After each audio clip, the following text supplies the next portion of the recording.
ED రిమాండ్ను రద్దు చేయండి అంటూ సుప్రీంకోర్టులో కవిత రిట్ పిటిషన్ దాఖలు చేశారు. కవిత తరపున రిట్ పిటిషన్ దాఖలు చేశారు న్యాయవాది. కవితను వెంటనే విడుదల చేయాలని పిటిషన్లో పేర్కొన్నారు తమ న్యాయవాది.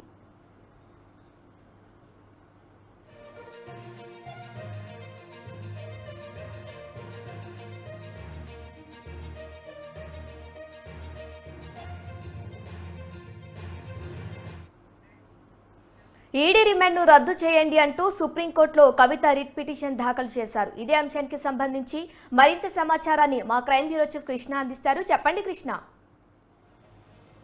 శిరీష, ఏదైతే ఈ ఈడీ అధికారులు కవిత తనని అరెస్ట్ చేయడం వ్యవహారానికి సంబంధించి దాన్ని తప్పుపడుతూ కవిత మొదట సుప్రీంకోర్టులో ఒక పిటిషన్ దాఖలు చేసింది. అది కోర్టు ప్రొసీడింగ్ ప్రసారం సరిగా లేకపోవడంతో దాన్ని వెనక్కి తీసుకున్న కవిత మరోసారి తన న్యాయవాదితో కలిసి కోర్టులో మరోసారి పిటిషన్ దాఖలు చేయడం జరిగింది. తనని ఈ రిమాండ్ వ్యవహారానికి సంబంధించి ఏదైతే కింద రౌజ్ కోర్టు ఎమోషన్ కోర్టు ఏదైతే 7 రోజుల పాటు కస్టడీకి ఇచ్చిందో ఆ కస్టడీని రద్దు చేయాలని ఆమె పిటిషన్ లో పేర్కొనడం కూడా జరిగింది. సుప్రీంకోర్టులో కేసు నడుస్తున్న క్రమంలో తనని ఏ విధంగా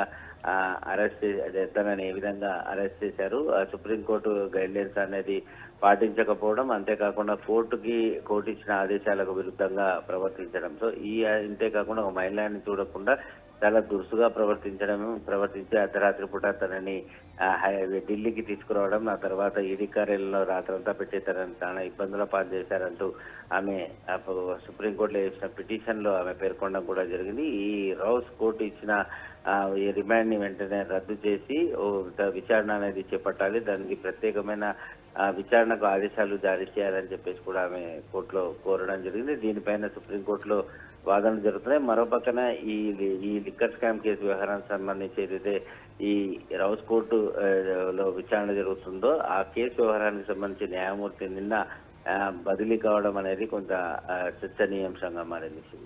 ఓకే కృష్ణ, థ్యాంక్ యూ.